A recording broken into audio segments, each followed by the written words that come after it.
Come on.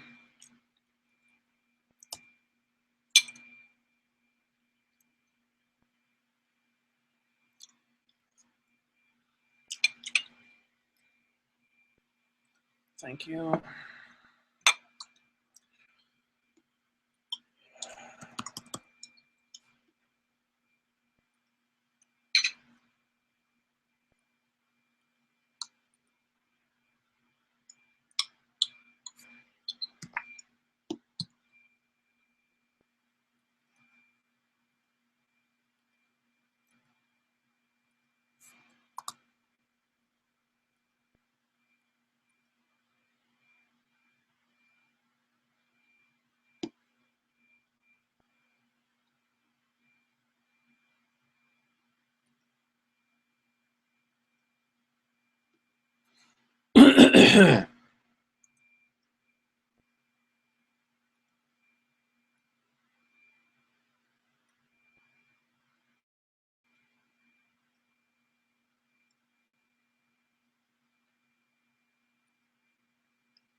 Hello. All right, hello, first person who showed up. We'll start in a minute. As usual, just waiting for a few people.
Okay.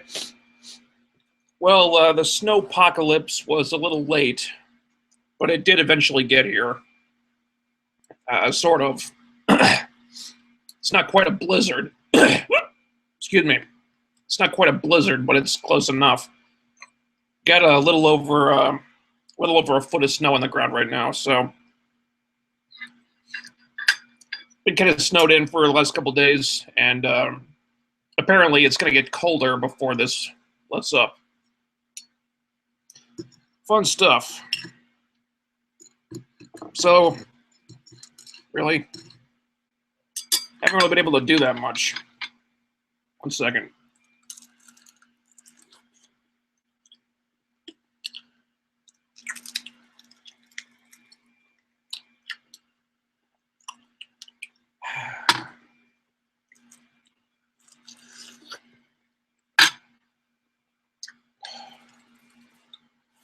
Damn chicken. All right. Anywho, you guys know the drill by now. I have to go show by show, give you guys my thoughts, and then we go to the comments section and see what you guys thought of the episode. So we got everything this week. We got Arrow, Flash, Carter, Gotham, Constantine. Also, the new Daredevil trailer came out. If you guys want to talk about that, please do. Leave your comments down there. Anything not pertaining to those shows I will cover afterward. And tonight's dinner is reheated mac and cheese and fried chicken that was left in the microwave a little too long. Now it's really tough. Can't even eat it with a fork now. Damn. All right. Let's go. Constantine, episode 11, A Whole World Out There. Constantine goes to see his friend Richie from the pilot because some of Richie's students are being terrorized by some psychopath from another dimension, I think. This was a really weird episode.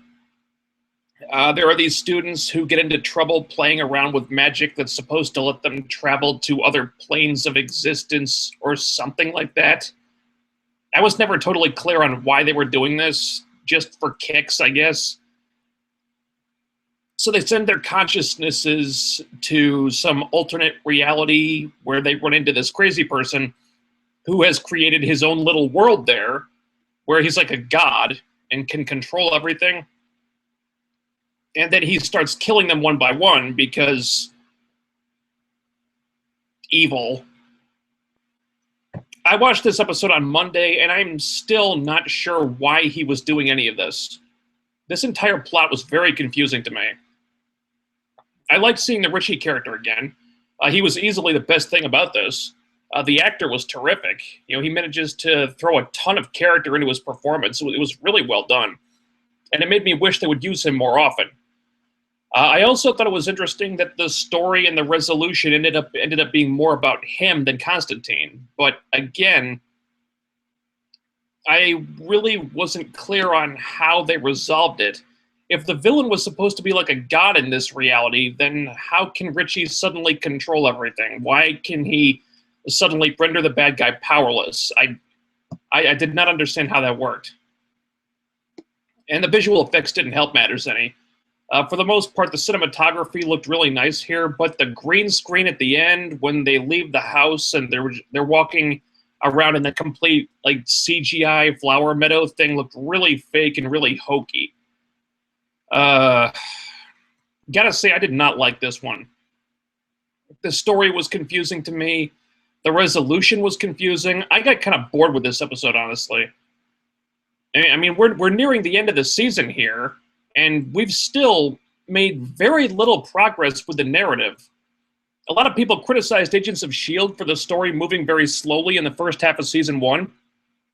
But the story of Constantine doesn't seem to be moving much at all.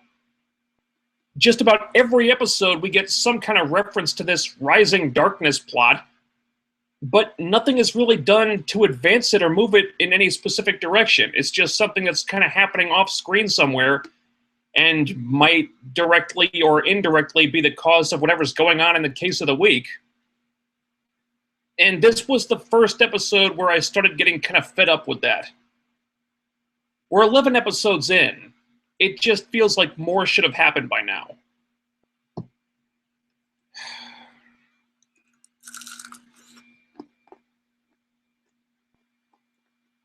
I mean, I believe they have like 14 episodes for this season. Let's start moving the story forward, guys.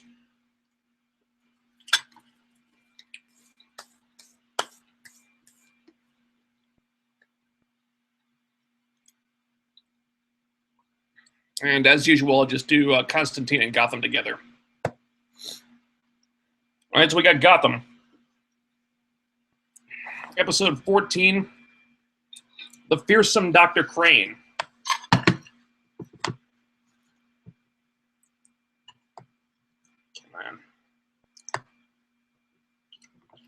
Sorry, I just want to eat this while it's still hot. We got a guy killing people while they're in a heightened state of fear and then harvesting their adrenal glands. Maroni makes Penguin, finds him out, but Penguin escapes. Enigma gets suspended, but then gets himself unsuspended in a way that I couldn't make up if I tried. And Fish Mooney did some stuff that really felt like it belonged in a different show.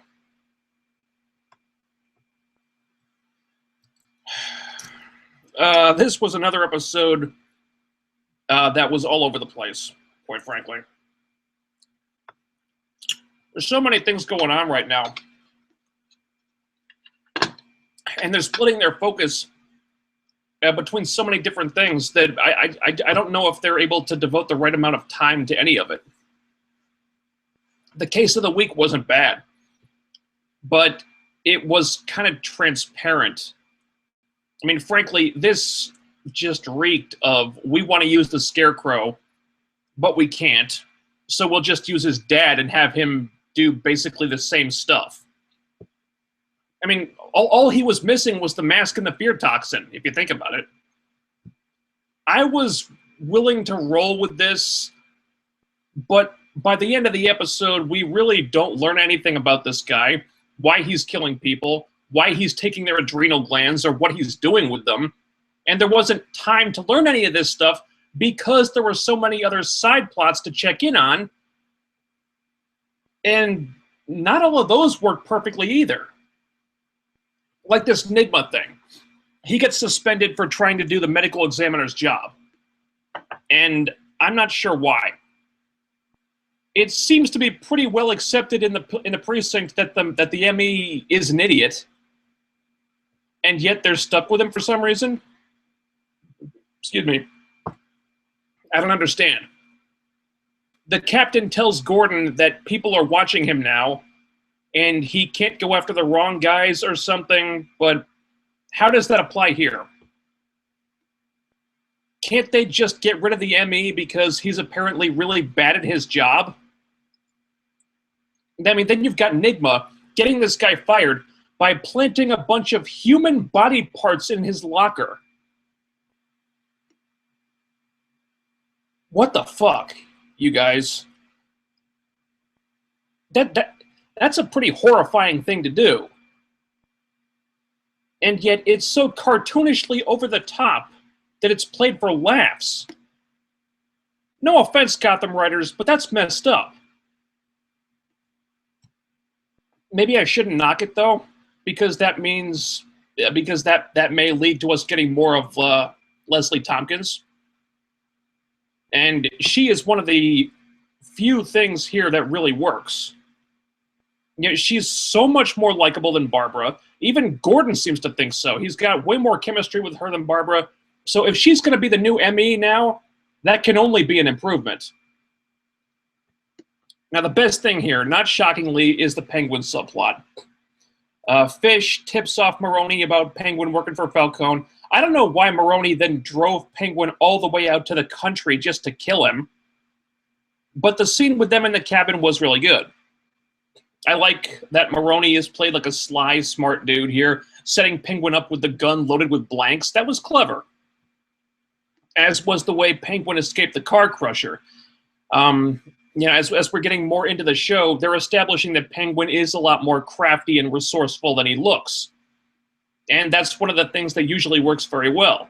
Him escaping kind of made Maroni look like a doofus, but that may have been unavoidable after he drove Penguin all the way out into the country just to kill him. Why not just do it in the city? Then there's the ending with Fish. I don't know what the hell to make of this. She's on a boat on her way out of Gotham to who knows where. In, like, the last 60 seconds of the episode, the boat gets boarded by pirates or something. A pirate breaks into her cabin. And then she and the pirate just charge at each other. Boom, to be continued. What? It felt so rushed and so out of left field and completely fucking random.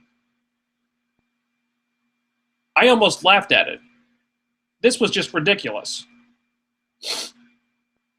And that's more or less how I felt about the episode. There's entirely too many side stories going on here. It feels like the show is going in a dozen different directions, and overall, it just feels very unfocused right now. The scenes with Bruce and Selena could have waited a week. The Fish thing was a huge WTF moment. If you took those things out, gave more focus to the case of the week and the Penguin stuff, and just had Nigma set up the ME in a way that didn't feel like something out of a cartoon written by a 10-year-old Wes Craven, you might have had a much better episode here. As it is, I was getting a serious ADD vibe from this one. And another thing, in that scene at the pool, why did the woman's body sink to the bottom? Crane just tied her hands and feet. He didn't weigh her down with anything, as far as I could see. Now, granted, it has been a while since I've been swimming, but don't human bodies float? This show feels like it's regressing. They've somewhat dealt with the problems of the earlier episodes, but now they're developing new ones. And they seem to be getting worse, not better. Gotham needs help, in my opinion. This show it's got a lot of stuff to deal with.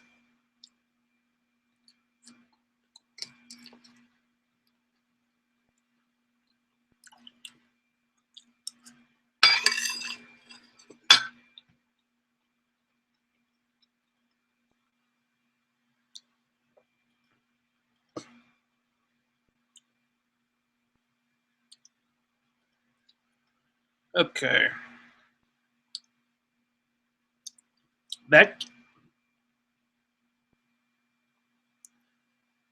All right.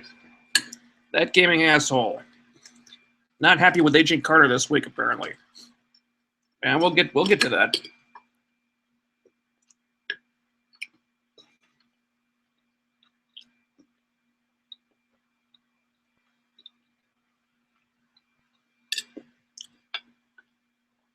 That gaming asshole. On Constantine, the interdimensional guy was killing people because he was nuts. That's not really exciting, but there you go. Basically a slasher film. In fact, the story is ripped off from Candyman, but oh well. Yeah. Not very exciting and not very interesting either. You need more of a motivation than that. You can't just say he's nuts and use that to explain any manner of weird shit that's going on. That's just lazy writing. I had no idea why he was doing any of this stuff, and it turns out maybe the writer didn't either, or didn't bother, just didn't think it needed to be explained, and that's not good. The Save Me one. Do you think there's a chance that Fish Mooney could end up being the Eartha Kitt and Halle Berry version of Catwoman? Oh, I hope to God she's not going to be the Halle Berry version of Catwoman. Oh, Christ. I would think the showrunners would know better than that. Ugh.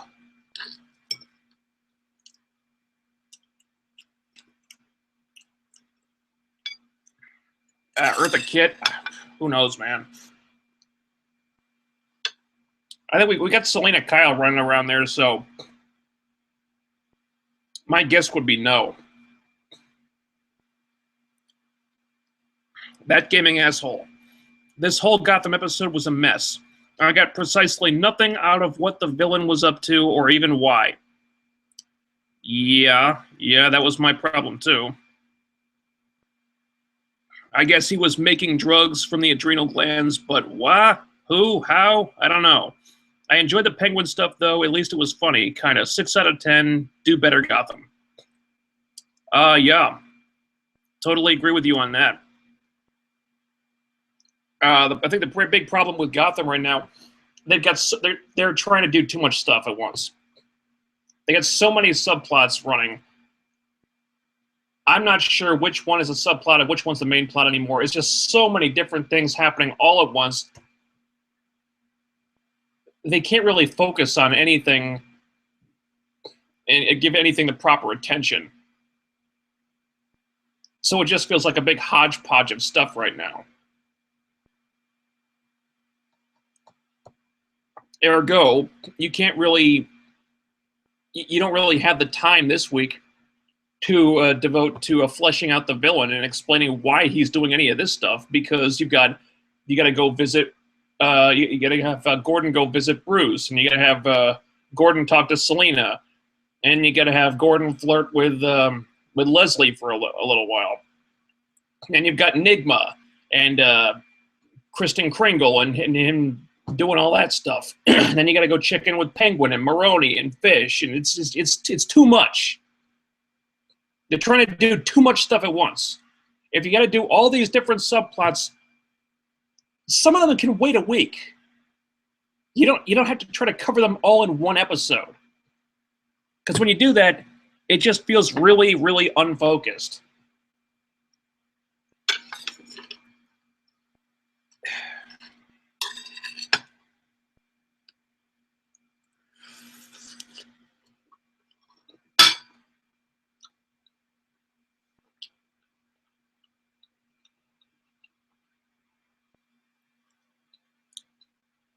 This saved me one. Gordon may be moving on with Leslie, but he still calls for Barbara. Still calls for Barbara every time he comes home. Well, I guess her name is on the lease. I'm assuming. It is still technically her home. And he knows someone has been there. He came home and Selena and Ivy's, plates were there. He knows someone's been there, and I guess he assumes it's Barbara.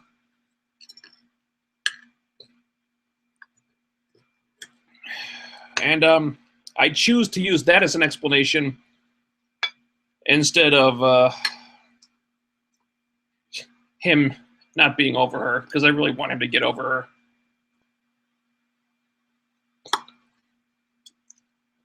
If that were to mean that Babs was never born,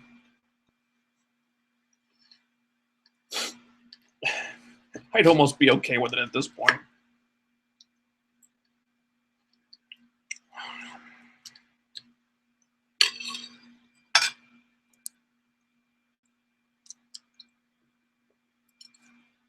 All right.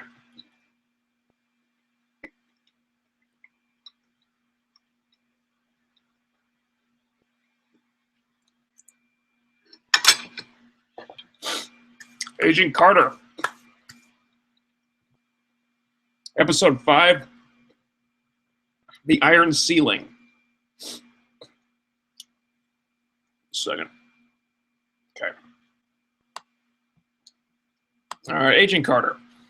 Peggy decodes a message from the magic typewriter thing, which gets her a place on a mission to Russia, where her and Thompson meet the Howling Commandos. And they walk into what I assume was the Red Room where the Black Widows are trained. Thompson continued to be the giant douche, but he may have learned a lesson by the end. And Sousa may have uncovered Peggy's secret after an awkward moment in the men's locker room. This was an episode that, to me, helped justify doing a show like this, about a relatively minor Marvel character set in the 1940s as opposed to one of their bigger properties.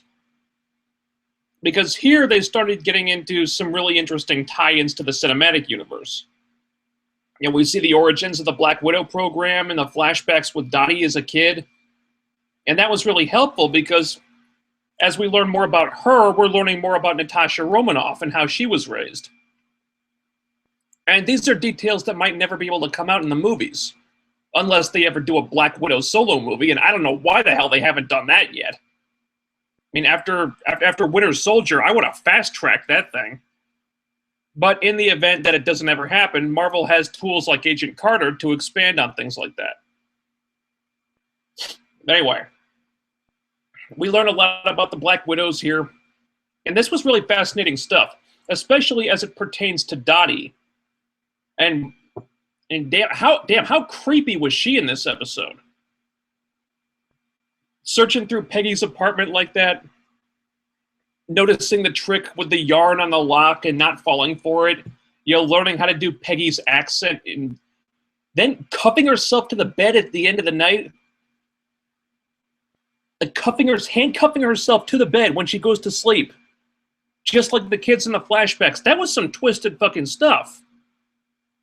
And kudos to Bridget Regan for selling the hell out of that with almost no dialogue at all. Jeez. Another pro about Agent Carter. We can get the Howling Commandos. Well, we get Dum Dum Dugan. We don't get Gabe or any of the others. So there's Dugan and a bunch of others too who aren't that important. But Dugan was the big one anyway. And this was another tie-in that wouldn't be able to happen anywhere else. And I love the dynamic they have with Peggy, with the way they play off each other. You know, not bad for a girl. I hate you all. Hey, Miss Union Jack, what do you think of that, huh? Miss Union Jack? Never speak again. All that banter was great. So, we got Peggy Carter and the Howling Commandos breaking into the facility where the Russians train the Black Widows. It makes for a whole lot of really cool stuff. Like when they find that one little girl in the door, but she knifes Dugan in the chest, and kills one of the others, and then shows up later with a gun and just starts taking no prisoners. That's some scary shit right there for a 10-year-old girl. Damn. But far more awesome than that was Thompson getting put in his place finally. That guy has been the biggest prick since this show started, and this episode was no exception. Trying to keep Peggy off the mission, being a dick to Sousa just because he can. And he finally gets knocked down a few pegs here. Finally has to acknowledge that Peggy really does know what she's doing, in most cases more than he does. And a lot of that is thanks to Dugan and the others having so much respect for her, because to the Howling Commandos, Peggy's one of them. And Thompson's just some hanger-on that they have to put up with. So, really nice to see Thompson get humbled.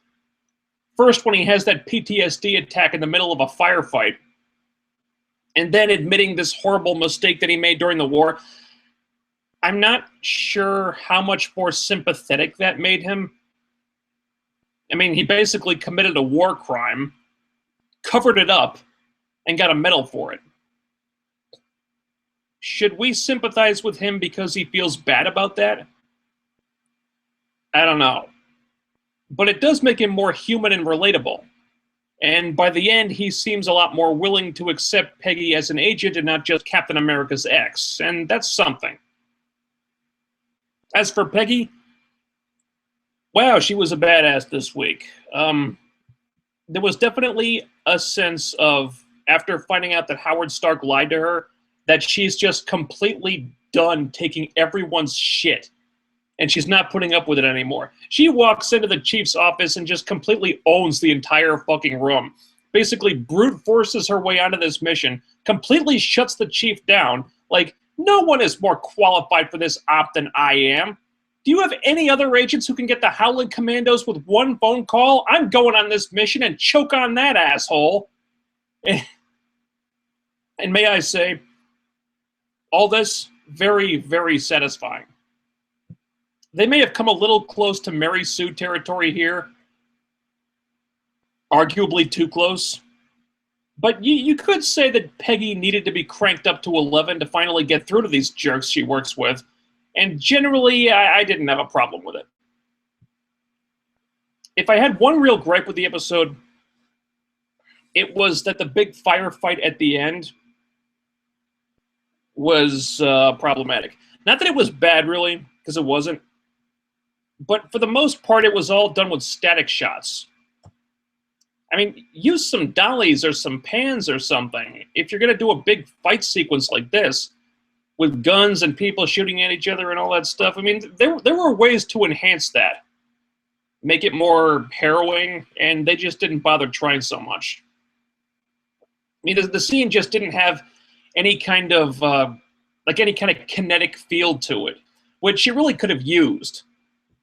For example, if you look at the stunts on Arrow, the camera's constantly moving, always going for different pans and angles and stuff, and that's part of why the Arrow fight scenes feel so dynamic and are so damn good. Here it was mostly just plant the camera and shoot. Not a terrible sequence by any means, but not all that it could have been either. That aside, still a really damn good episode overall. I loved all the stuff with the Howling Commandos. Them and Peggy had some great lines together. And I think what was really well done here was that the story served as a turning point for almost every character. Thompson learns that Peggy deserves more respect than he's giving her. Chief Dooley is figuring out that the situation is more complicated than just Howard Stark being a criminal. And he also finally gives Peggy some credit. And Sousa makes the connection between Peggy and the blonde woman in the photo. I love that they kind of flipped things around and made Thompson more relatable, while Sousa is the one who's getting suspicious of Peggy now. That's clever. A few weeks ago, you'd have thought it'd be the other way around, but I like the twist with Sousa a lot. There was no Angie this week, which was inexcusable. But that aside, I really like this episode. I think last week's episode is still my favorite, but this was a really good one.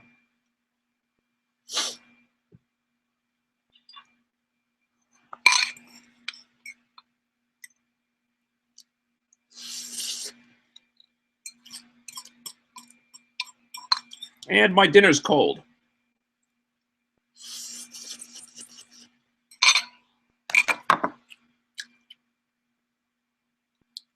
Damn it.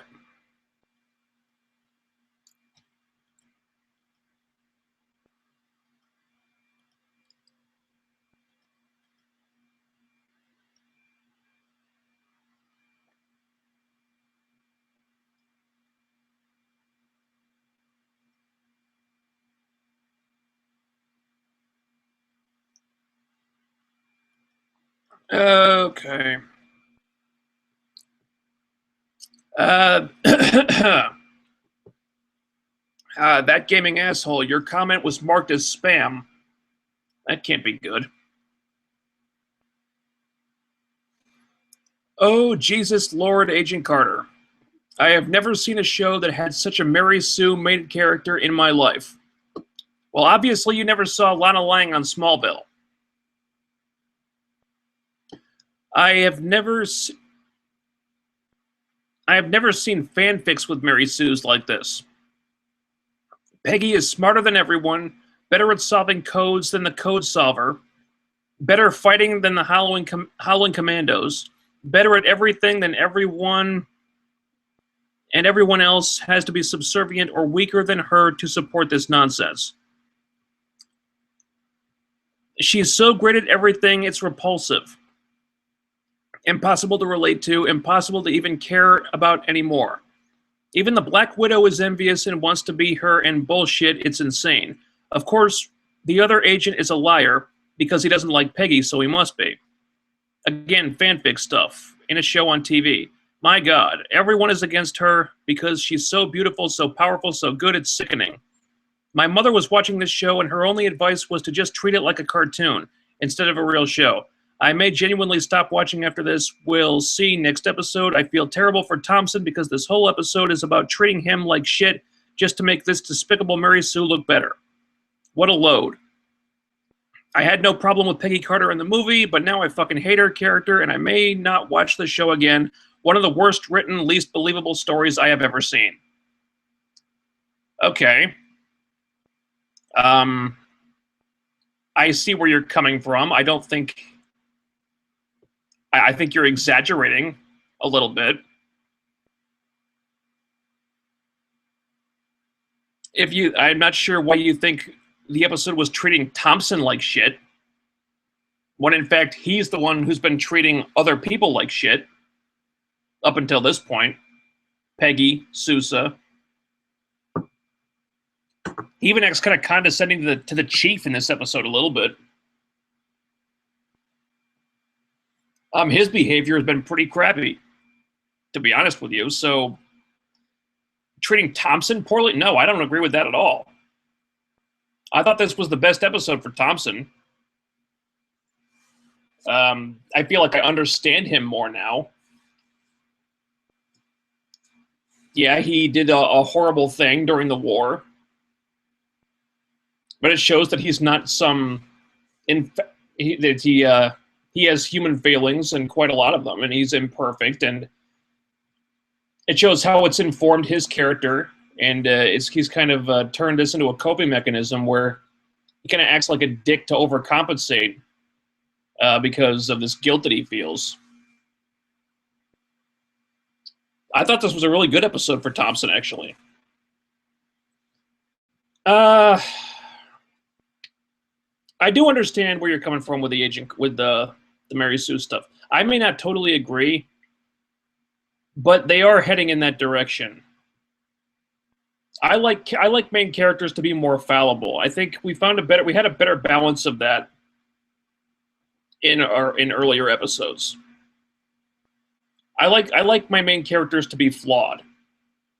And it did seem like they were hitting the Peggy is awesome at everything card. They were playing that pretty hard this week. I will agree with that. I don't think it ever got to the point where she was in full-on Mary Sue territory, but I agree. They were pushing it. I don't think I didn't have as much of a problem with it as you did, because I think in earlier episodes they showed her to be fallible, and so I was willing to accept this. But if we get another case of where she's awesome at everything next week, then I might start to agree with you a little more.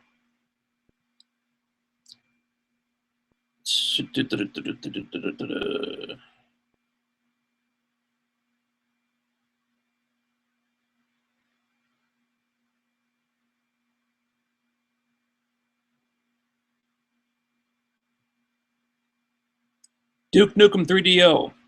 No offense, but are you being a bit biased towards the Marvel shows like Agents of S.H.I.E.L.D. and Agent Carter when you tweet about those shows the most?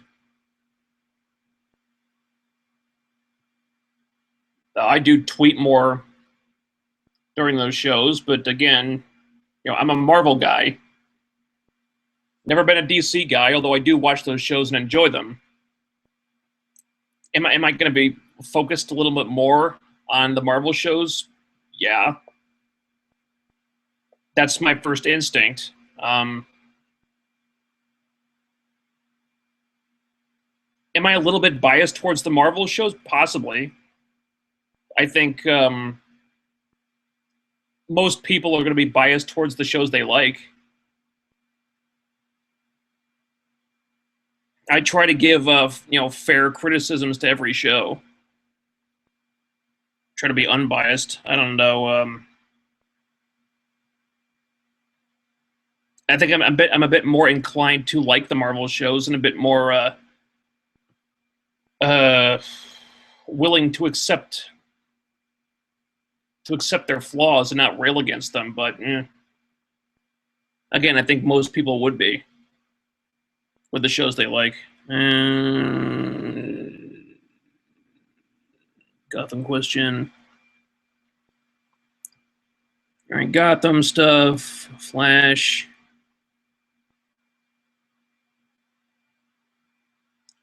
The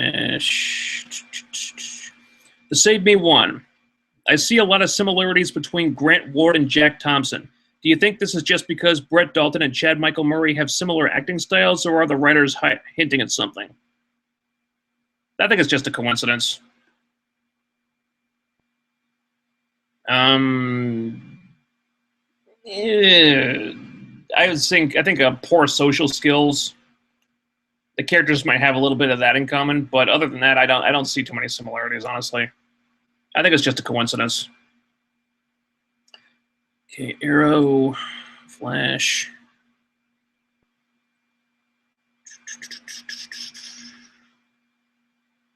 Okay. Second.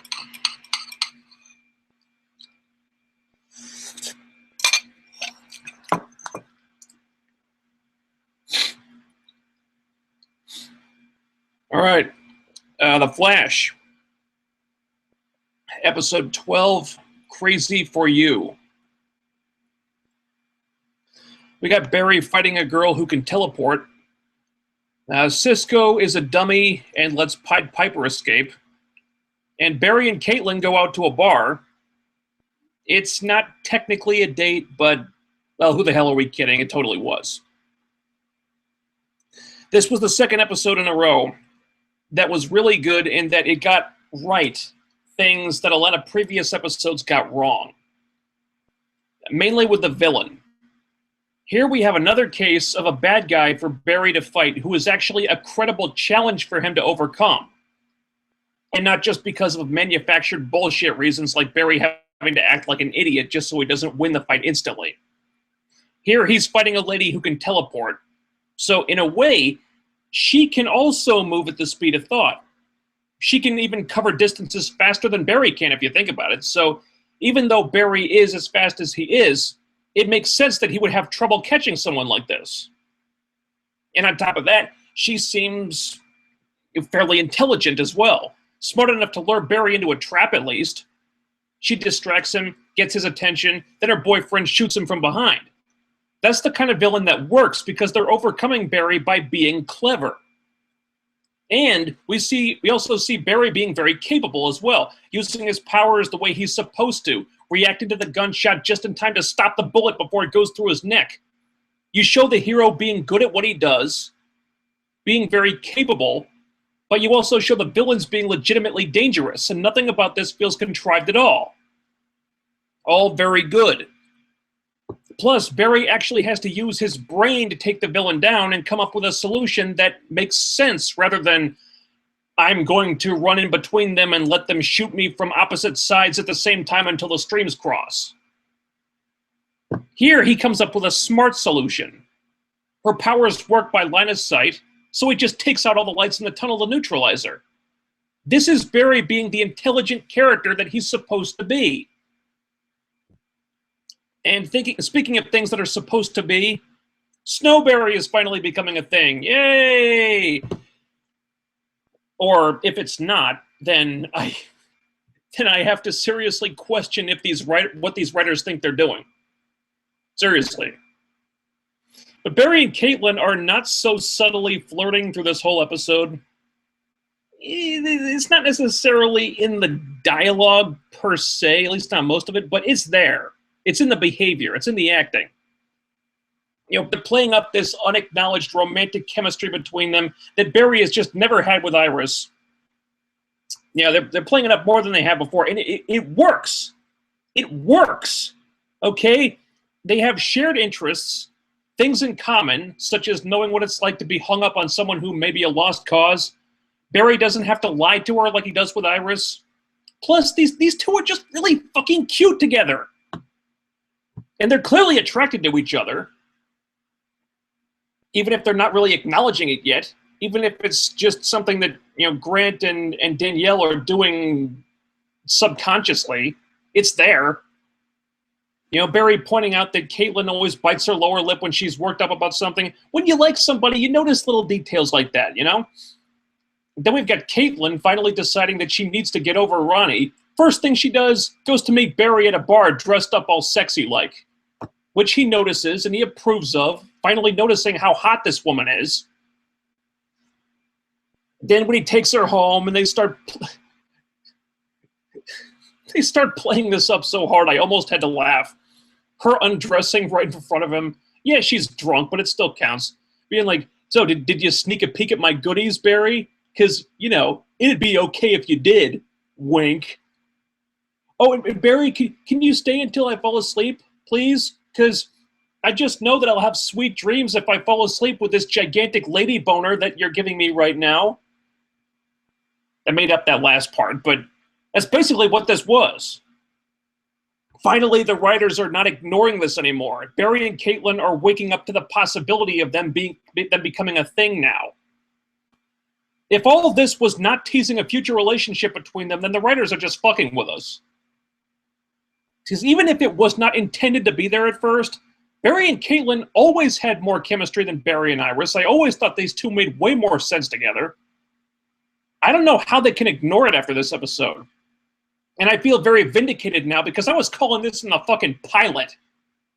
I don't know if it was the plan originally, but it does appear that they're addressing it and course-correcting now, essentially making Caitlin the Felicity Smoke of this show. And I think if they head more in this direction, the show can only improve. And that's not a knock on Iris at all. I mean, I like Iris fine. But so far, her character seems to work best when she's more autonomous and doing her own thing separate from all the romantic stuff. At least for me, anyway. And that's why I'm a little concerned about this Linda Park angle. I really hope that they don't do a thing where Barry starts dating her and Iris gets jealous. There was a little tease of that at the end there, and if they go that route, I really don't think I'm going to buy it. We got John Wesley Shipp back this week. That's always a good thing. We had a really nice scene with Barry in the prison infirmary where they do this. You know, I know you're the Flash, and you know that I know that you're the Flash, but we're not going to actually say that I know you're the Flash. It was sweet. You know, scenes with Barry and his dad, Barry and his dad tend to be some of the strongest ones on the show, and this was no exception. Now, there was one thing I had a problem with here. Pied Piper.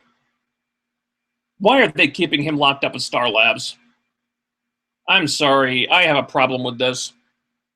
I understand that they've converted the particle accelerator into a makeshift metahuman prison, and there's a gray area with those types of people, because you can make the argument that an ordinary prison would not be equipped to hold them. So you figure, maybe they've worked out some kind of agreement with the authorities to keep superpowered criminals there because they've got the best facilities to do so. But Pied Piper has no powers. Without his sonic gauntlet things, he's as physically normal as the rest of us. Excuse me. So why isn't he in a normal prison? They have no legal rights to hold him there.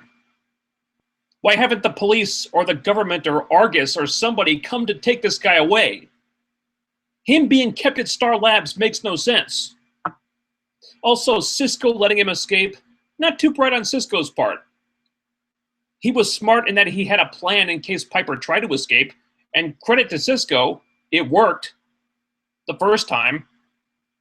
But if all Piper had to do was just pull the hearing aid out to take care of that problem, then why on earth would you not keep an eye on this man at all times?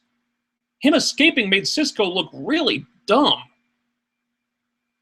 And another thing. Even if Star Labs were somehow legally allowed to hold Piper in their metahuman prison, Cisco releasing him... Cisco released him and took him to...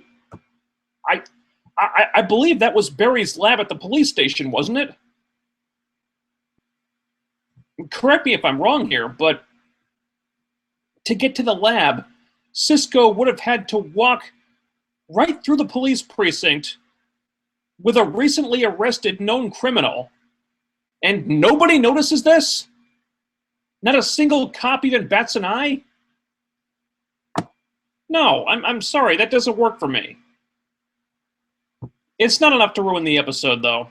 That we had the very effective use of the villain, Barry acting intelligently, the writers finally seeming to be getting on board with the far more likable Snowberry pairing instead of trying to force a round peg into a square hole with Iris. At least for now. We don't know what's going to happen with the Linda thing. And, I have to mention this. The tease of Gorilla Grodd at the end actually came off a lot better than I thought it would. I still have concerns about them using Grodd because there's every chance in the world that that could end up being really fucking goofy, but you know, they just did a big action sequence with a rampaging CG gorilla on the 100. And they made that look really impressive, actually. So, it's not impossible. If the 100 could pull it off, who knows? This might actually work. So, yeah, this was a really good one for Flash. I enjoyed this one a lot.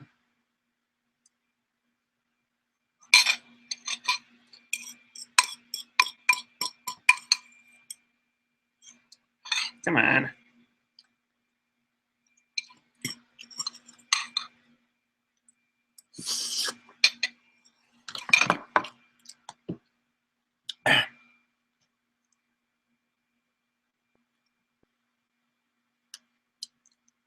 Okay.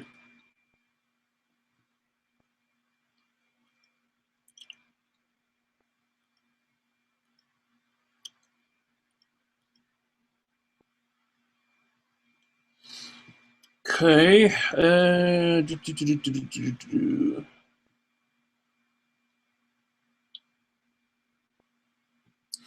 All right.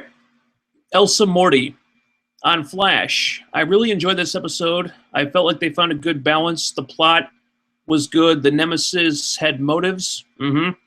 Barry was not too stupid. The scientific explanations were not too much. Characters are dynamic. The character dynamic was great. Caitlin was hilarious. Yeah, drunk Caitlin was funny. Barry's scenes with his father are still golden. Cisco knows how to fight. It was really good. Sure, the karaoke scene was a bit cheesy, but it worked somehow. I think I was missing the characters before. The show is focused too much on the metahumans and how Barry can beat them.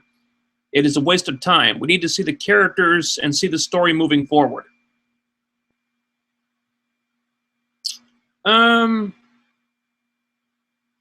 Okay. Yeah. I would like to see a little more character focus. They're starting to flesh out Cisco a little bit. I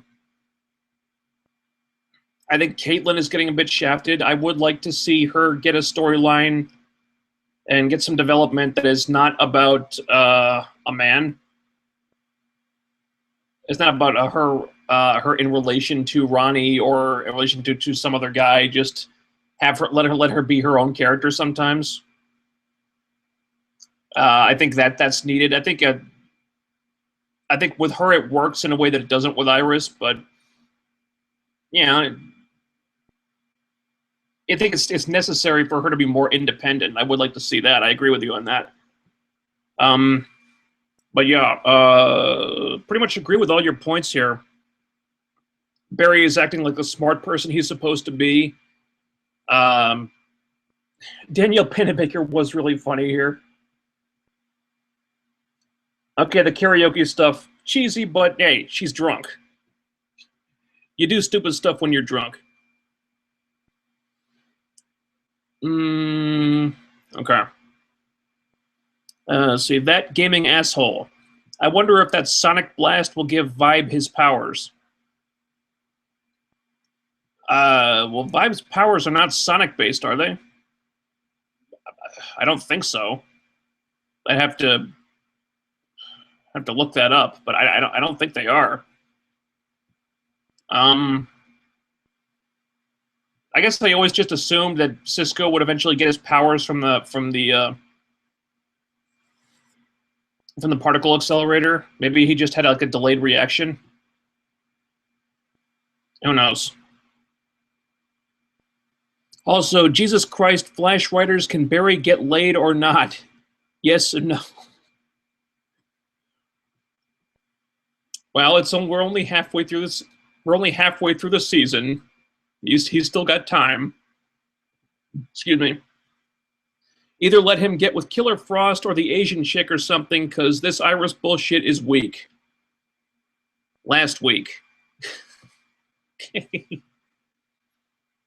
I would prefer it happen with Caitlin.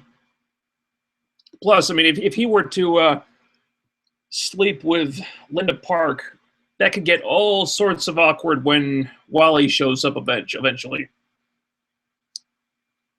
mean, that's the girl he's supposed to marry, in some time in the future. Of course, the New 52 might have undone all that.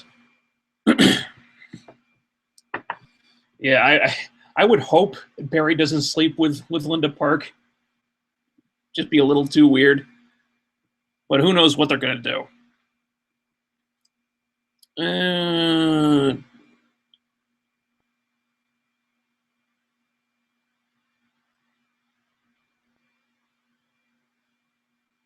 Okay,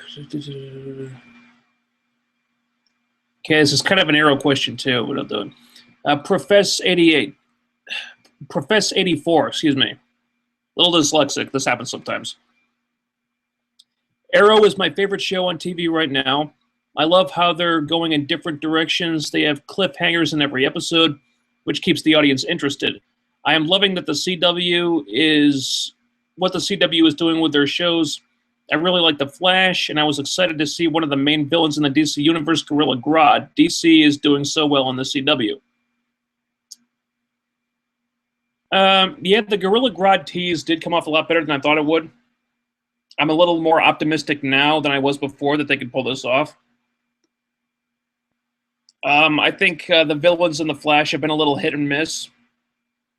So far, the acting and the casting seems pretty good for the most part. Not all of them have been written well. In fact, I would argue that most of them have not been written well. But the last 2 weeks it's been starting to turn around and get better. So maybe they're over the hump now with the villains. Who knows?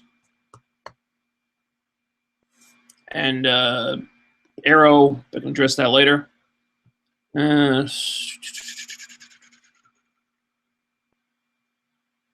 Okay, more Arrow stuff. Andre Corbeil just popped by to say hi. Hey, dude.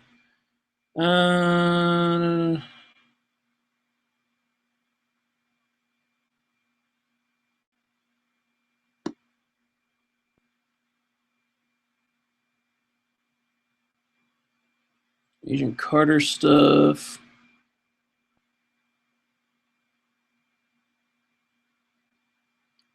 The Save Me one. Please, Flash writers, never show a hot chick actually throwing up again. That's just wrong.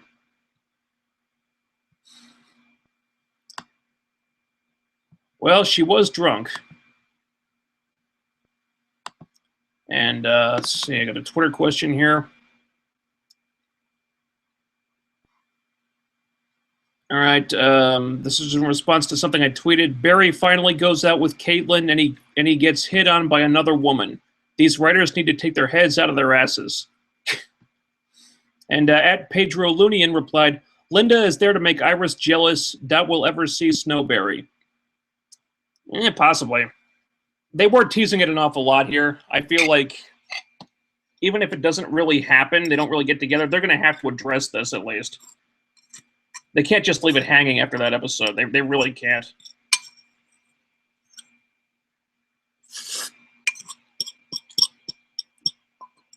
Because, you know, on Arrow,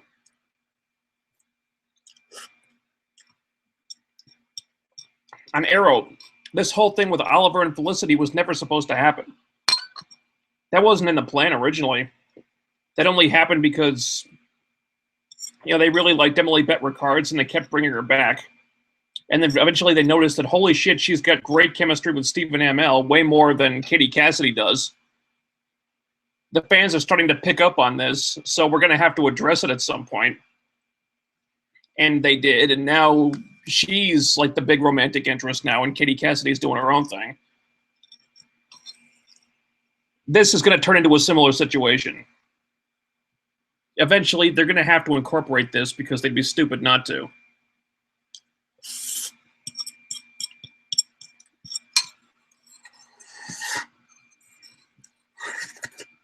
All right.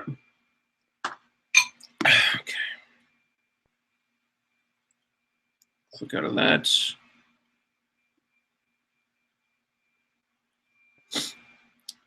Okay. Arrow. Season 3, Episode 12, Uprising. Denny Brickwell has taken over the Glades, so Team Arrow try to rally the whole town against him as Oliver makes his way back to the city.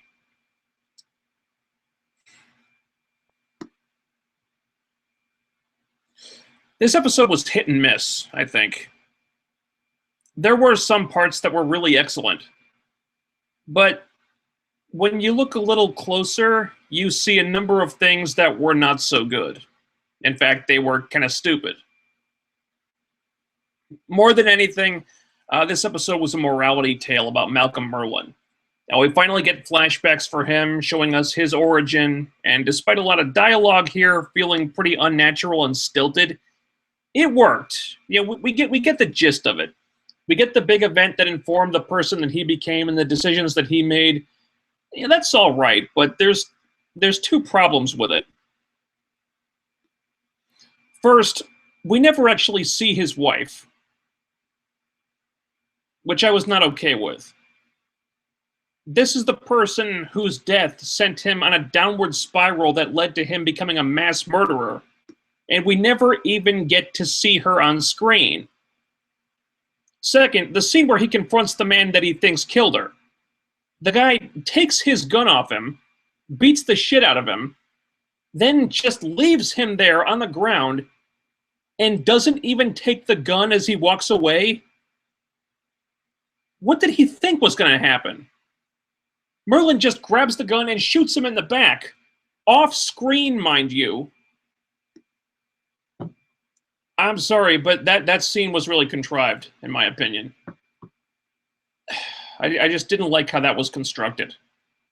All right, then there's the issue of all the revisionist history going on.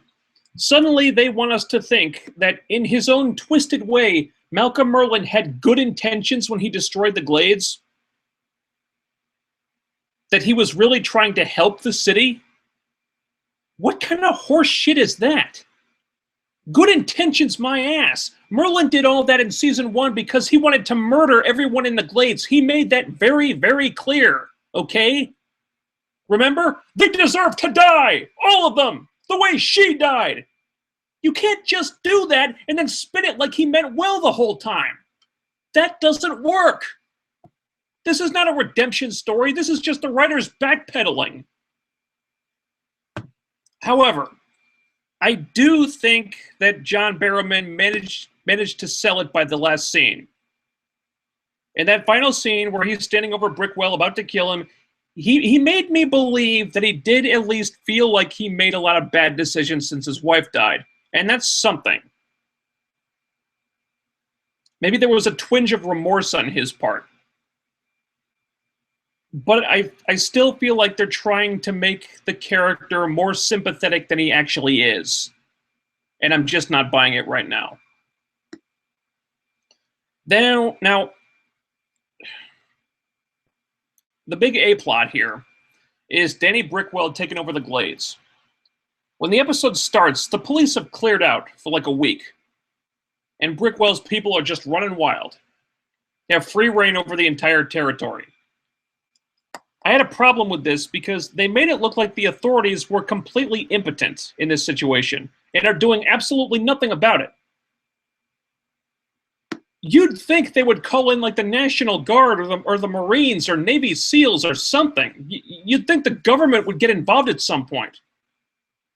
But it seemed like when Brickwell moved in, they just kind of gave up and figured, fuck it. He can have the Glades. We can't do shit.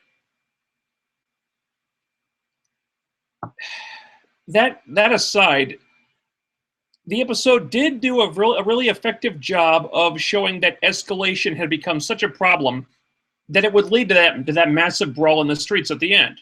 That was a really good scene. I especially liked the Team Arrow rounding up people from the town, like Ted Grant and Sin, to help. I really liked seeing them again. Sin especially. I wish there were more people in the crowd that we actually knew, but at least we had a few familiar faces in there. But why did the whole thing turn into a big street fight? Didn't Brickwell's people have guns?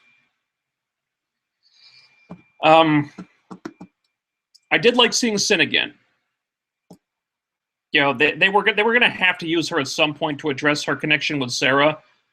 And I was hoping we'd see a lot more of her this season, because I liked her a lot. I liked her a lot in season 2, but I think the actress got cast on a different show, so that may not be possible anymore. Anyway, the most interesting thing about this sequence is that Sin gets a really good look at Laurel in her Black Canary suit. And this made me really like Sin a lot because it showed that she's not a dummy.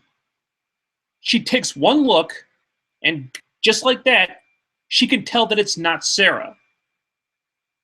And that's how it should be. It should be really fucking easy to tell them apart because they look nothing alike. Even if they're both dressed in black leather with a big platinum blonde wig, they still look nothing alike. So you should be able to tell them apart quite easily. But as nice as that was to see, it really highlighted just how stupid they've made Quentin look by not figuring this all out like Sin did. So you're telling me that Quentin can take one look at Roy in his Arsenal suit and be able to tell exactly who he is?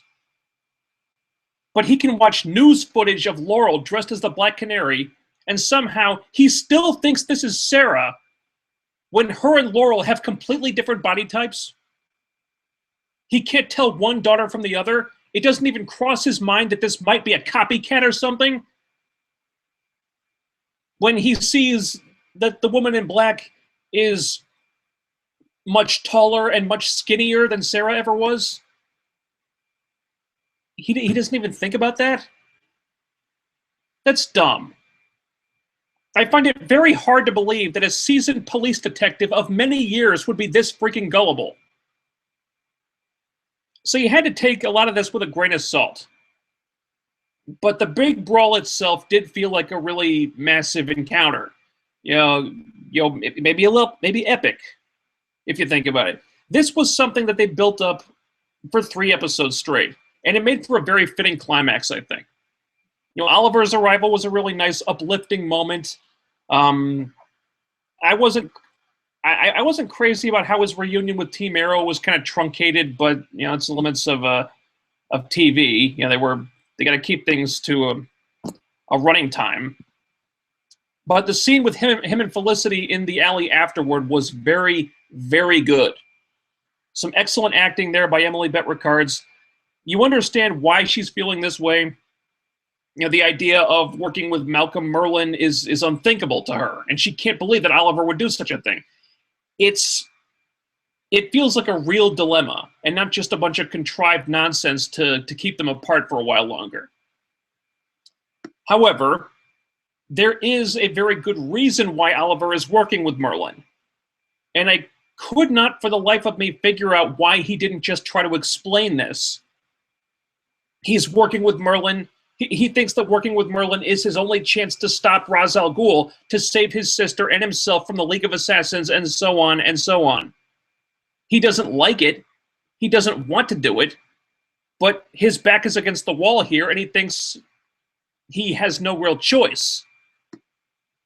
Is there a reason why he couldn't just tell Felicity all of this, instead of just letting her leave heartbroken and confused?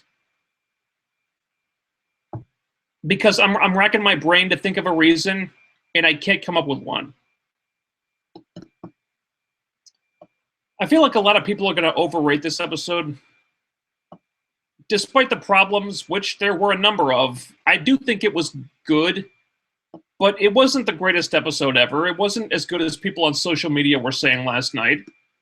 I mean, I saw fans just raving about this on Twitter, and it wasn't that good, guys. It was not perfect, okay? Let's not turn this into something it's not, okay? It was good. It wasn't the greatest thing ever.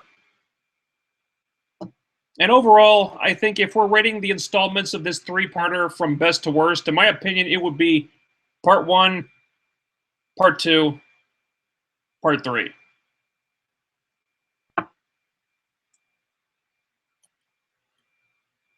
That's just my opinion. And Twitter questions about Arrow.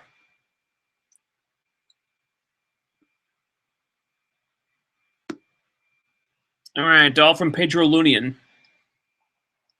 This is me. This is me tweeting about Roy. Quentin can recognize Roy in his costume immediately, but he can't tell Laurel from Sarah when she has a totally different body type. And Pedro Lunian says, and he also doesn't recognize Oliver as the Arrow. Not a great detective, is he? That's an excellent point. Although on that score, you could argue that he doesn't really want to know.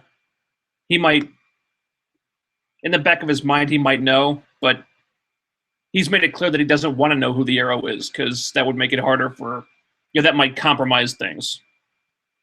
So at least on that one, you could argue that he doesn't want to know, so he's not letting himself, not allowing himself to know the truth.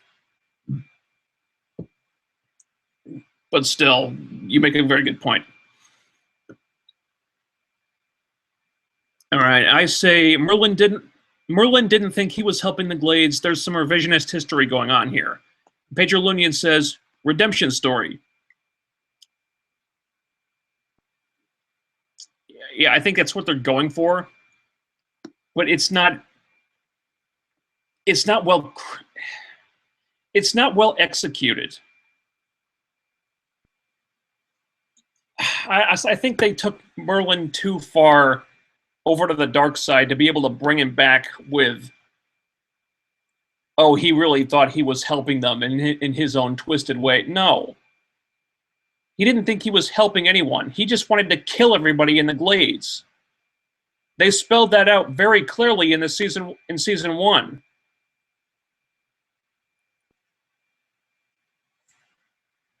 At Pedro Lunion, doesn't this story of Oliver learning from Merlin remind you of when Batman was taught by Lady Shiva?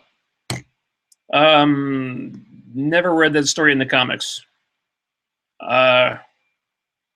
If there are similarities, I'll take your word for it. Okay. Olicity will only happen after Ra's al Ghul is beat. I bet Oliver will learn from Merlin how to defeat Ra's, but he won't kill him.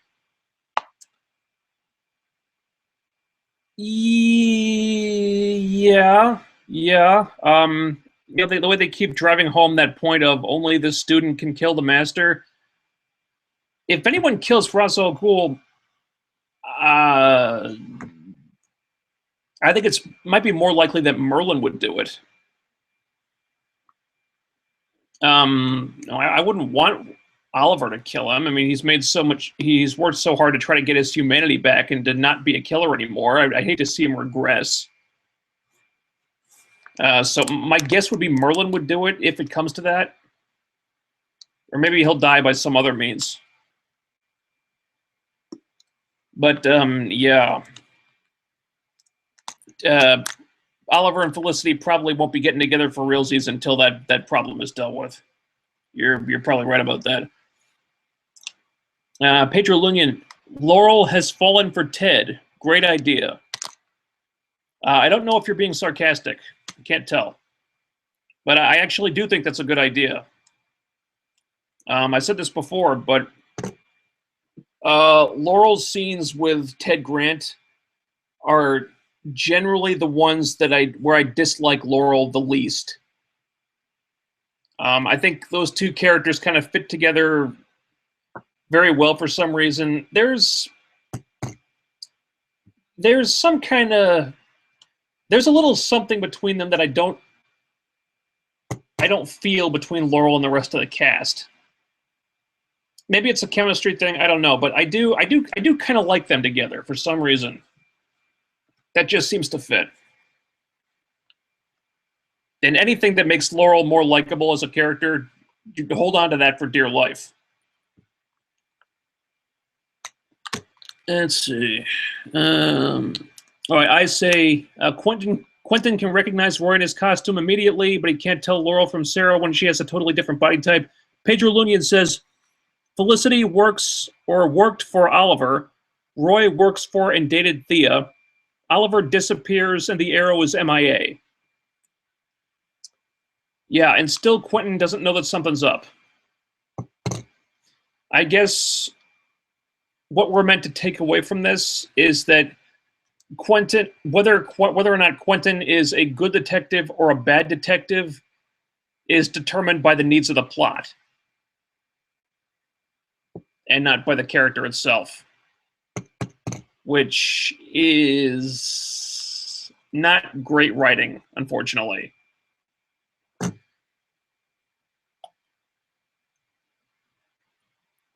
Overall, I'm kind of disappointed with the handling of Quentin's character this season. Feel like he's kind of gotten the short end of the stick here.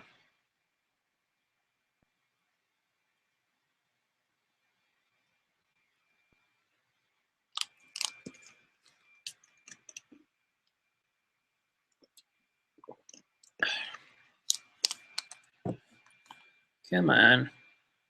There it goes.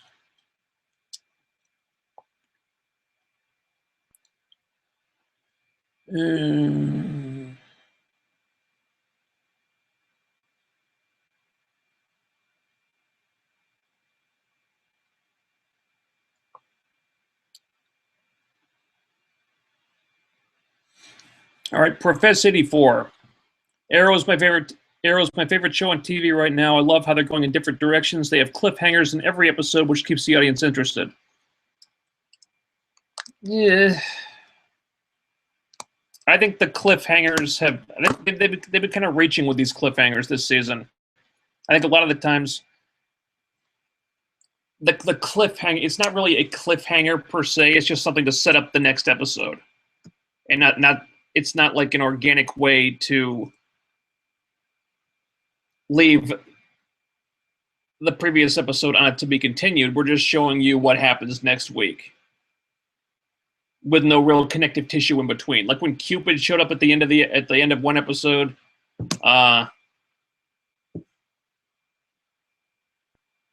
it's not really a cliffhanger. It's just, oh, next week, Cupid.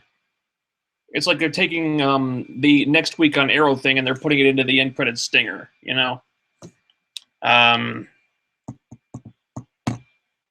all of them have been like that. You know, Sarah being killed was a great cliffhanger. That worked. There have been a few more. Overall, I think they've slacked off a little bit with the cliffhangers, though. Let's see. Elsa Morty on Arrow. I'm glad Oliver is back and is determined to take down Rag. I'll go up. Sorry. Where's my head? But I'm also happy that Felicity is the only sane member of Team Arrow. Does Roy forget that Malcolm destroyed his home? Since when does Malcolm care about people? Yeah, okay, well, I'll take these one at a time. Does Roy forget that Malcolm destroyed his home, the Glades? No, but I think where Roy was coming from is we only have so many options, and we may have to get in bed with the devil in order to solve this problem. Because they were in a pretty desperate situation. And desperation does strange things to people. I think as far as Roy's concerned, it's like, well, we've got the same enemy here. We all want to take down Danny Brickwell. Maybe we should think about this, because, I mean, how else are we going to get it done? Since when does Malcolm care about people? Yeah, that's a good point. This is what I meant about the writers backpedaling. He seemed awfully eager to commit mass murder in season 1, and now all of a sudden, it's... I have a hard time thinking they could bring him back from that and make him sympathetic again. It's just, I don't, it doesn't work for me. I think they took him too far to be able to bring him back.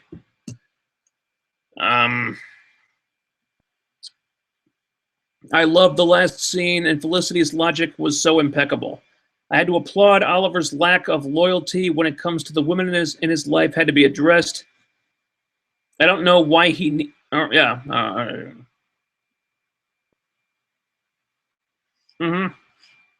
Yeah. I really did like... I like that scene a lot. I think Felicity, her argument made sense. I think from her perspective, Oliver is kind of doing the unthinkable here. And I can understand why she wouldn't want to be with him, because whether, you know, he intends it or not, you know, a lot of these things seem to end very badly. And, you know, look what happens. You know, Merlin used Thea to murder Sarah. Thea, who Oliver loves, Sarah, who he used to love, and it's like, well, we're not. It's like, from Felicity's perspective, it's like he's not really respecting these women at all. And yeah, he must seem kind of unfeeling. But again, I argue Oliver has good reasons for doing this. He sees getting in bed with Merlin as his only way out of this situation. He may not like it, but he says, look, I'm going to do it because I have to. I don't know why he didn't explain that. But you can't blame Felicity for this because she doesn't know it. So in that sense, her logic was sound. I'll agree with you on that. And I am glad that she called Oliver on this, because until he actually explains why he's doing this, that's exactly what it seems like. I don't know why he needs Malcolm, but it doesn't bother me. Otherwise, we wouldn't have had that scene. So now that Malcolm is showing some signs of redemption, do you think he's going to die at the end of the season? I don't think so. I think if anyone dies this season, it's going to be Quentin. He's at the top of the list right now. I think they're going to keep Malcolm Merlyn alive. I think they like him being kind of a wild card. And having a character like him is useful. Just to keep things interesting. I don't think, if they're going to kill Malcolm Merlyn, my guess is that it would happen towards the end of the series. I don't think it'll happen this season. Agent Carter. Flash. That gaming asshole. Malcolm had good intentions when he detonated a nuke in the Glades. He did it because he loved Speedy. Yep. Pretty sure that was sarcasm. Yeah. My point exactly. You can't have him do shit like that and then bring him back and say that he meant well. Because he didn't. Obviously. That doesn't work.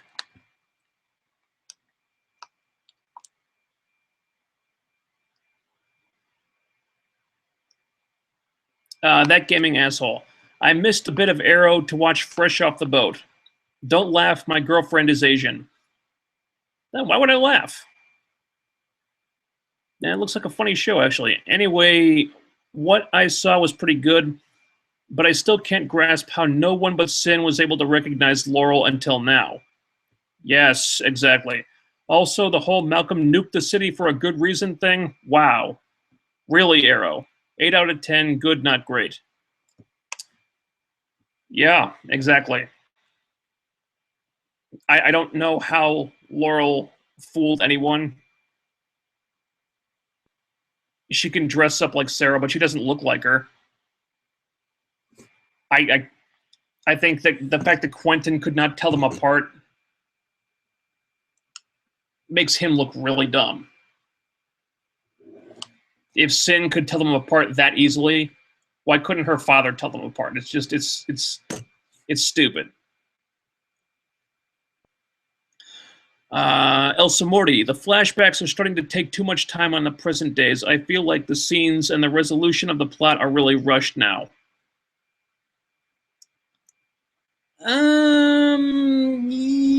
Yeah, possibly. I don't necessarily think they need to do flashbacks in every episode. There are some times when the flashbacks feel a little bit superfluous. Reference the episode with the memory candle thing, that was unnecessary. Flashbacks could have been done away. Flashbacks could have been done away with in that episode. I don't think it's a huge problem, but yeah, sometimes it does affect the stuff happening in present day a little bit.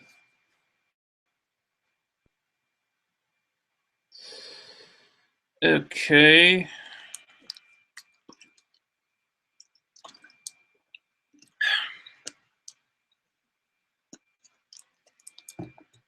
See if I missed anything.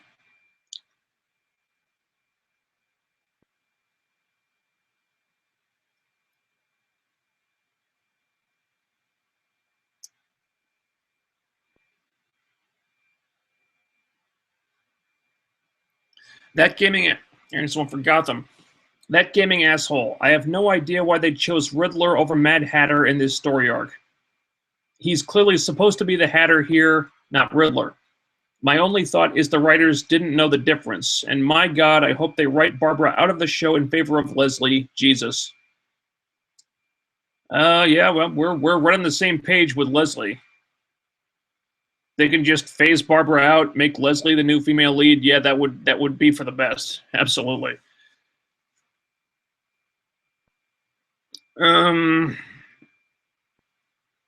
I do see similarities to between Riddler and the Mad Hatter. I'm referencing Mad Hatter from Batman the Animated Series because I don't think I've read any stories about him in the comics. There are similarities there. I can't deny that. I think I said this last week. It's kind of a strange place for Riddler's character to start. Him being a forensics guy, I think there was a better place for him for that character to begin. I can't necessarily think of it off the top of my head, but there was probably a better way to introduce him. But I think they just wanted can't talk. I think they're just doing it this way because they want Enigma on the show, and having him work in the precinct beats trying to come up with ways for him to show up every now and then that don't make sense. That gaming asshole. Also, that ending with Fish. Wow. Literally, wow. I've seen DBZ episodes that ended like that. I assume it means Dragon Ball Z. Yeah. That ending was kind of just really out there, wasn't it? Like I said, it was like something out of a different show altogether. God. Lucky STR8, I saw part of Gotham, decided I'd rather hear your review. Thanks, dude. Flash, that one.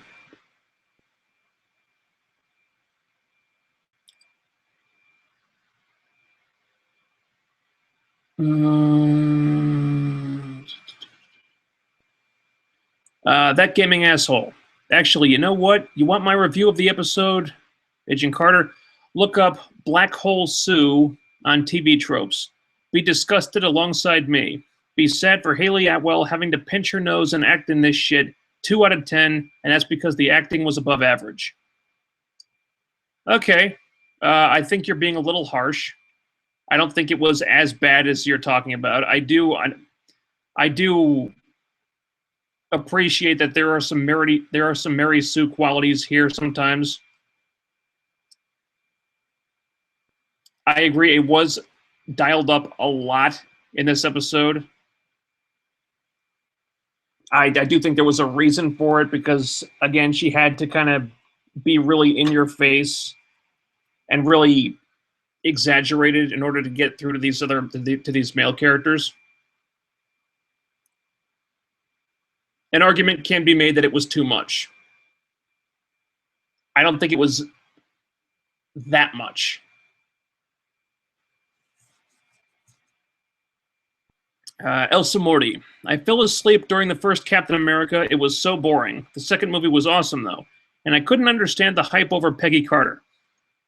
And just like you, I was wondering what was the point of doing this show? Why? But I'm actually enjoying it now. They might be doing something right. The show is surprising, and the characters are very intriguing. Yeah, well, I like the first Captain America movie a lot. I did not think it was boring. Although the second one was leaps and bounds better. I didn't dislike Peggy in the movie. I liked her fine. But yeah, we're on the same page here. I just, when they decided to give her own show, I was like, what? Really? It just felt kind of unnecessary. It's like, Peggy Carter? Why? I mean, ABC has given you the green light to do another Marvel show, and why not do like Jessica Jones?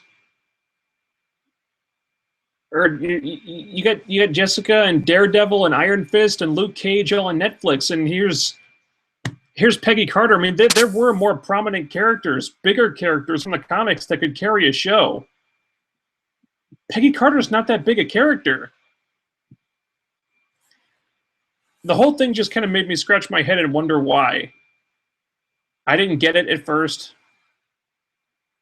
I am enjoying the show now, though. I think it's really good. I still don't think it's entirely necessary. I still would rather see, them introduce like a Marvel character from in the MCU to carry a show instead. If they wanted to take Jessica Jones off of Netflix and put it on TV in this place, I'd watch that. And Jessica Jones is fucking awesome.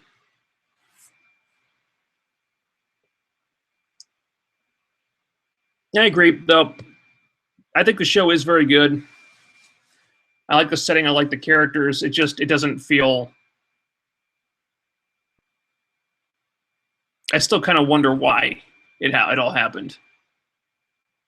Yeah.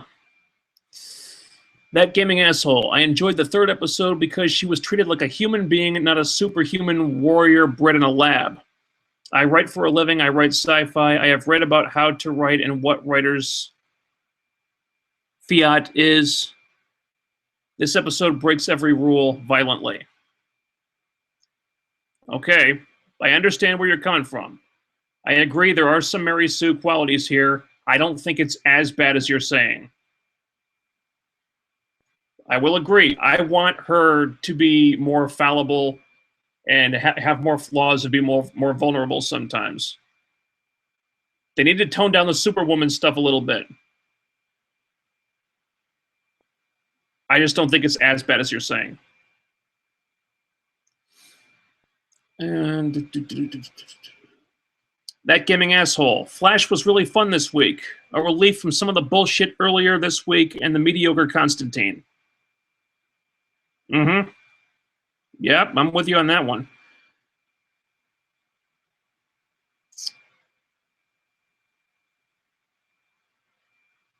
And is that everything?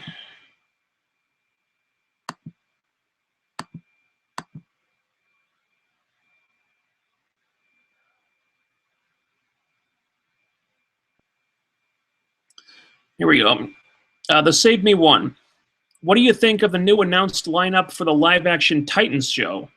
Nightwing, Oracle, Starfire, Dove, Hawk, Dove, and Raven. Plus, what's your opinion of them taking on the Nightwing, Oracle, Starfire love triangle? Are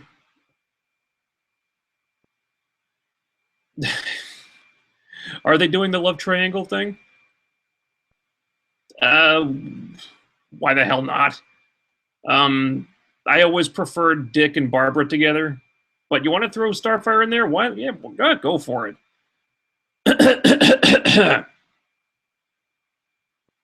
I think the male to female ratio is a little disproportionate.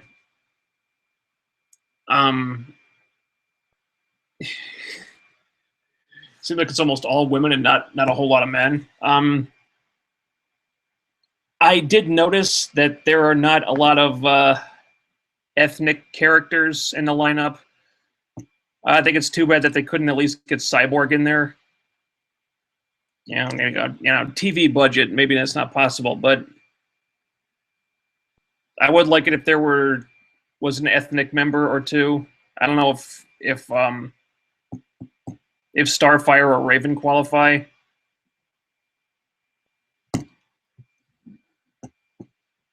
It's kind of a whitewashed cast, which is a shame. But I like the characters. I don't know if Hawk and Dove really fit in there. I think there are other Titans that I would have put in before those two. But I'll definitely watch the show. And I don't think we have much information to go on other than the lineup. But I'm definitely eager to hear more about it. Excuse me. The Save Me one. Coulson, Skye, and May could be in Avengers 2. It makes sense. Skye is Quake now, so she could be able to help the Avengers as the secret weapon, the way Quicksilver and Scarlet Witch are Hydra's secret weapons. Possibly. I think It's very heavily rumored that Coulson will have a cameo in the movie. I don't know about Skye or May. I think if any of the Shield cast were to cross over into the movie, I kind of want it to be Bobby, just because that's Mockingbird. She has a history with the Avengers. And it would be nice if there was another woman on the team. But yeah, I mean, you could make a case for Skye being in there. And since she does have powers now, although I think if she were to have a role in the movie, it would have to be really small because the filming schedules collide, and she can't be in two places at once.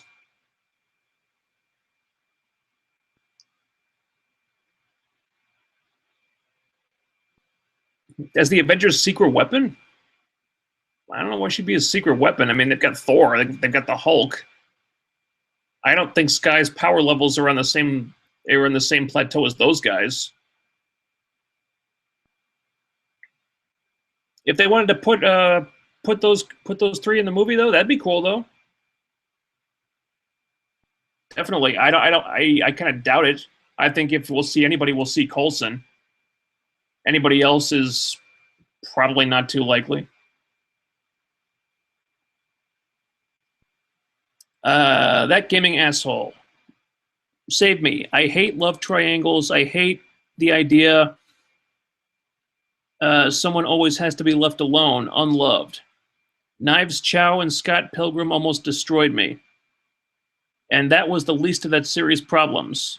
I love Oracle and Starfire. I hate having to leave one in the dust or killed off or something for no reason other than drama.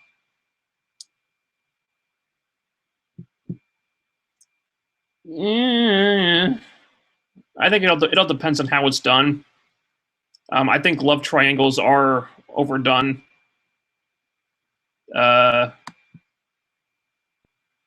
So yeah, I can see where you're coming from with that.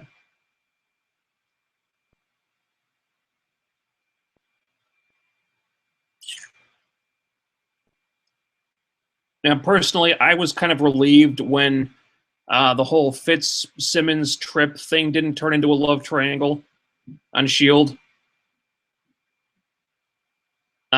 But I think yes, there's a gray area here because Dick does have a long history with both these women from the comics. So I mean, there is a precedent for this. Of course, I'm going to be on Team Babs, but now hopefully they wouldn't play it up too much. I wouldn't mind it if they did it, but let's not focus on that one too much at the expense of other more interesting stuff. I think that's all the questions about the shows.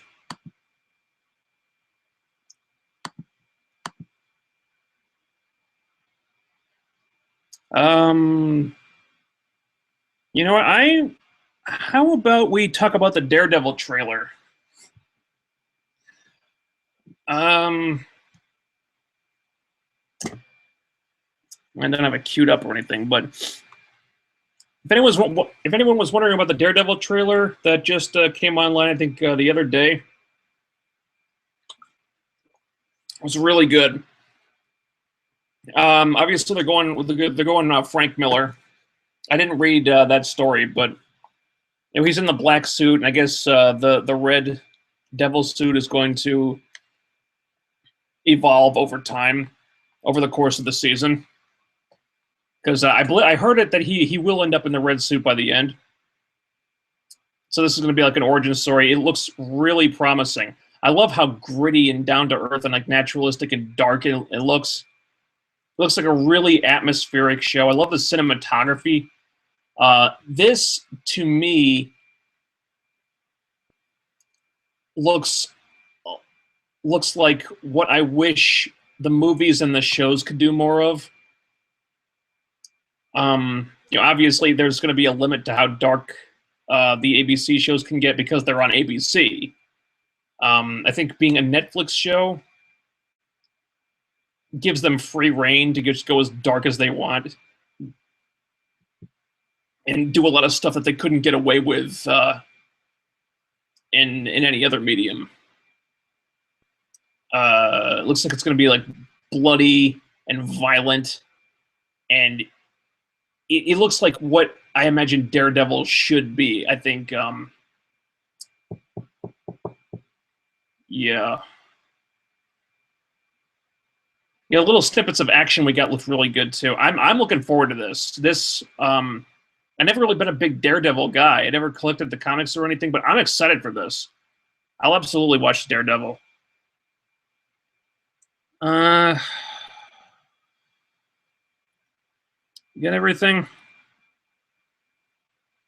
Yeah. Okay. A little over an hour and a half. All right, I think that's a good place to end it.